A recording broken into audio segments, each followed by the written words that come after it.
This is a NORELCO vintage heater.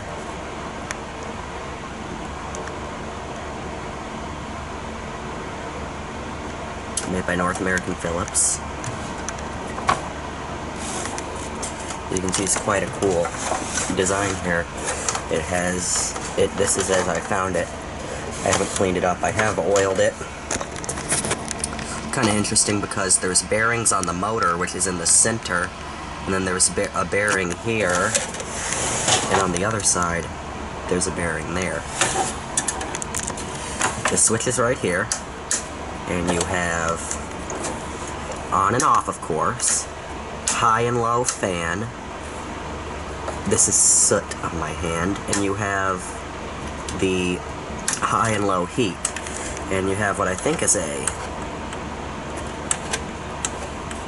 thermostat, although I could be wrong. If you know, let me know. It has this carry handle, and it also has like not a swivel, but a tilting base. And here's the plate with all the information. As you can see, the Philips logo, North American Philips, or NAP. NORELCO. This thing is UL approved, and this is made in Great Britain, not China. It also has a protection switch here. Wait, what happened to it? The button's gone. It was there before. It's in there. Oh. I'm gonna have to fix that, because what's happened is I had to take it apart to lubricate it because the fans in it were seized when I got it, and I never did, I guess when I put the side back on, it didn't line up quite right, and the thing doesn't work. Now, it does have a light bulb in it, and I do have the original one, but I also replaced it. It's not the original, well, it may be the original one, but it was in it when I got it. And you can see the cord's in good shape. Here's where it comes out, no frays. And all the way down the cord, nothing is frayed.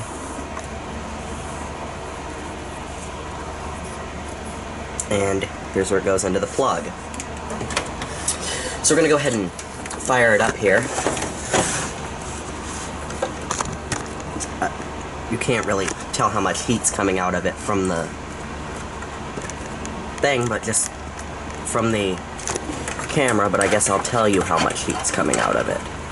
So let's go ahead and put everything on low first. It's plugged in.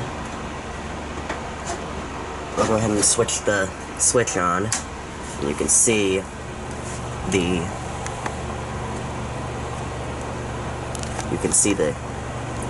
fan spin up, and you can see the light came on.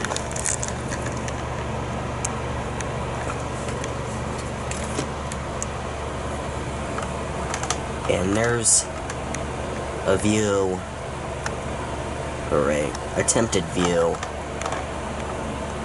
of the light bulb that's in there.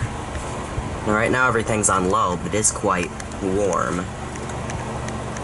Also, there's an insulating pad there that's going to need to be replaced because it's cracked in half. Let's go ahead and turn the fan up to high. You can hear it's very quiet. The fan is now on high, and it smells, for some reason, like flowers. Nope, I've just spilled something. That's what smells like flowers. Anyway, let's turn the heat up to high.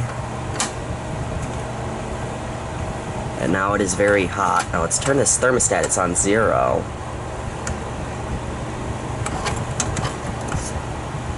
Zero.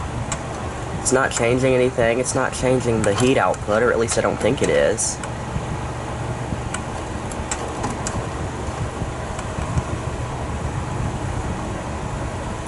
Actually, it might be. No. It's the same. I'll turn it around so you can see the other fan. There's another attempted view with the light bulb. It's just a normal nightlight bulb. Not a nightlight bulb, a vacuum cleaner headlamp bulb. Double stemmed. I don't know what it's called. There's no tip switch or anything. And if I were to cover both of the fans, it doesn't stop. And if it's on either side, it doesn't stop. So, it's not that safe. Although, well, it's probably safer than anything made today. Let's go ahead and flip everything back to low. And I'm going to go ahead and turn it off because it's summer, my air conditioner's broken, and it's hot in here already, and we don't need this on. And the fans have already stopped completely, so it doesn't have a very good spin down time. And, yeah, man, I just broke my lamp. Great. Well, let's open it up anyway. And maybe this will go back on. There we go. I'm trying to get you to see the switches there. You can see on, off, high, low, fan, high, low, heat, and this knob, which does nothing. If it's supposed to, I'm gonna have to fix that later, because all I've done is put some oil in it. And the oil hole, if I don't break it, it's actually right there, that little hole there, that's for oil. You put the oil in there, you'll see that it sucks it up immediately if it's very dry, because it has a felt pad in there which absorbs the oil and then gives it to the bearings.